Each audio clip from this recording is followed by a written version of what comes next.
तो चलिए स्टूडेंट्स, अब हम लोग अगले थ्योरम की ओर बढ़ते हैं और हमारा जो अगला थ्योरम है बहुत ही इंपॉर्टेंट थ्योरम है। ठीक है, तो इसका स्टेटमेंट कुछ इस प्रकार से है, every Euclidean ring possesses unity element, या फिर every Euclidean domain possesses unit element. Unit element बोले या फिर यूनिटी एलिमेंट बोले, दोनों का मतलब क्या होता है, सेम होता है। और यूनिट एलिमेंट किसको कहते हैं या फिर यूनिटी किसको कहते हैं, जो मल्टीप्लिकेटिव इनवर्स को एग्जिस्ट करता है, यानी जो क्या करेगा, मल्टीप्लिकेटिव इनवर्स जिसमें होंगे। बात समझ रहे हैं? यानी कहने का मतलब आप ऐसे बोल सकते हैं कि जैसे यूनिट एलिमेंट ये रखता है, इसका मतलब क्या हो गया कि जैसे हमने कोई एक ले लिया 1, तो 1 इंटू अल्फा बराबर अल्फा इंटू 1 बराबर क्या होगा, अल्फा। यानी जो मल्टीप्लिकेटिव आइडेंटिटी का जो कंडीशन होता है, इसको अभी आप बोल सकते हैं। ठीक है, तो चलिए हम लोग इसी चीज को यहाँ पर प्रूव करेंगे। तो सबसे पहले हमको क्या गिवन है कि एवरी यूक्लिडियन डोमेन, यानी आपको यूक्लिडियन डोमेन दिया है और वो क्या करता है, यूनिट एलिमेंट अपने पास रखता है। तो ये चीज को हमको प्रूव करना है, तो चलिए हम लोग प्रूफ देख लेते हैं। हमको सबसे फर्स्ट दिया है यूक्लिडियन डोमेन, तो हम लोग ले लेते हैं कि लेट आर बी ए यूक्लिडियन रिंग। हमने क्या मान लिया कि आर हमारा क्या है, एक यूक्लिडियन रिंग है। हमको क्या प्रूव करना है कि to prove that R has a unit element. R has a unit element, R के पास क्या है, एक यूनिट एलिमेंट है। बात समझ रहे हैं? यही हमको दिखाना है। तो चलिए हम लोग इसको प्रूव करेंगे। वी नो दैट देखिए, मैंने आपको पिछला थ्योरम क्या बताया था कि जो इंटीग्रल डोमेन होते हैं वह क्या इंप्लाइज करता है, प्रिंसिपल आइडियल डोमेन को। और प्रिंसिपल आइडियल क्या होते हैं, मैंने आपको बताया है कि प्रिंसिपल आइडियल क्या होता है कि मान लीजिए आपके पास कोई एक रिंग आर है, ठीक है, और उसका कोई एक आइडियल आई है, तो आर के आप कोई एक एलिमेंट लेंगे और आर के जो एलिमेंट है वो अगर वो आई के सारे एलिमेंट को जनरेट करेंगे तो उसी को हम लोग क्या बोलते हैं, प्रिंसिपल आइडियल बोलते हैं।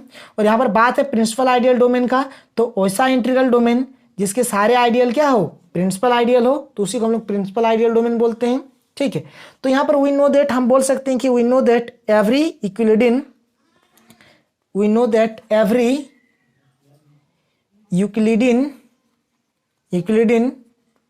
Ring is a principal ideal ring. Principal ideal ring बोले चाहे प्रिंसिपल आइडियल डोमेन बोले। ठीक है, तो यहाँ पर क्या होगा, देखिए Euclidean domain P I D को भी एग्जिस्ट करता है, या फिर पी आई आर आप बोल लीजिए, प्रिंसिपल आइडियल रिंग बोल लीजिए। ठीक है, चलिए यहाँ तक हो गया। अब देखिए अगर यह क्या होंगे, प्रिंसिपल आइडियल रिंग होंगे, तो क्या हम बोल सकते हैं, hence we can say that R itself is a principal ideal। ठीक है, every Euclidean ring is a principal ideal ring. ठीक है, जितने भी यूक्लिडियन रिंग होते हैं वो क्या होते हैं, प्रिंसिपल आइडियल रिंग होते हैं। तो यहाँ पर जो ये आर है वह खुद भी क्या होंगे, एक प्रिंसिपल आइडियल होंगे कि नहीं होंगे, बिल्कुल होंगे। ठीक है, चलिए ये हो गया। अब देखिए, तो यहां से हम बोल सकते हैं consequently there exists an element A0 belongs to R such that, अगर ये प्रिंसिपल आइडियल होंगे तो इसको हम लोग किस प्रकार से लिख सकते हैं, R बराबर generator off A0।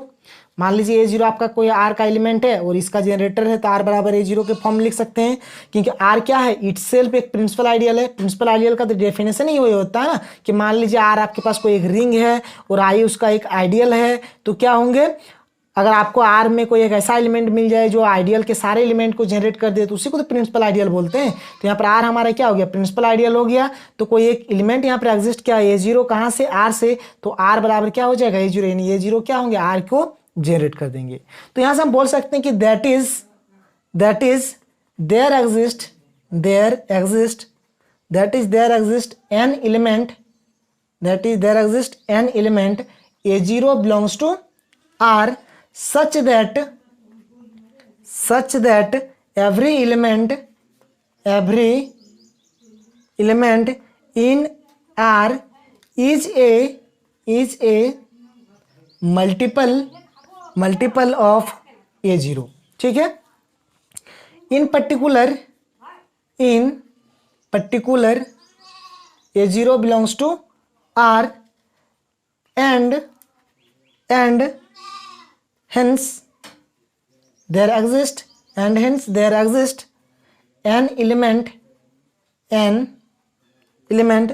C belongs to R such that A0 बराबर A0 इंटू सी। देखिए यहाँ पर R बराबर क्या हो गया, जनरेटर A0, दैट इज क्या बोल सकते हैं, there exist an element A0 belongs to R such that every element in R is a multiple of A0। अगर R से कोई एक एलिमेंट A0 एग्जिस्ट हो तो R के जितने भी एलिमेंट होंगे A0 के मल्टीपल में उसको हम लोग लिख सकते हैं। तो इन पर्टिकुलर हमने क्या बोला कि A0 हमने R से कोई एक एलिमेंट ले लिया और यहाँ पर एग्जिस्ट क्या किया, C। तो ये जो C है उसको हम लोग क्या करेंगे, A0 के एलिमेंट के मल्टीपल में लिख दिया। तो A0 बराबर हमने क्या लिख दिया, A0 into C.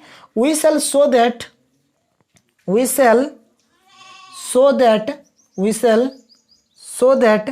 C is the required unit element। ठीक है, अब देखिए हम लोग एक एलिमेंट मान लेते हैं, let alpha be any element of R. Since हमने एक अल्फा को एलिमेंट ले लिया कहाँ से, आर से। ठीक है, there exist some X belongs to R. अगर एक्स एग्जिस्ट हो जाएगा तो इस अल्फा को हम लोग क्या कर सकते हैं, A0 के मल्टीपल में लिख सकते हैं। तो A0 एक्स हो गया।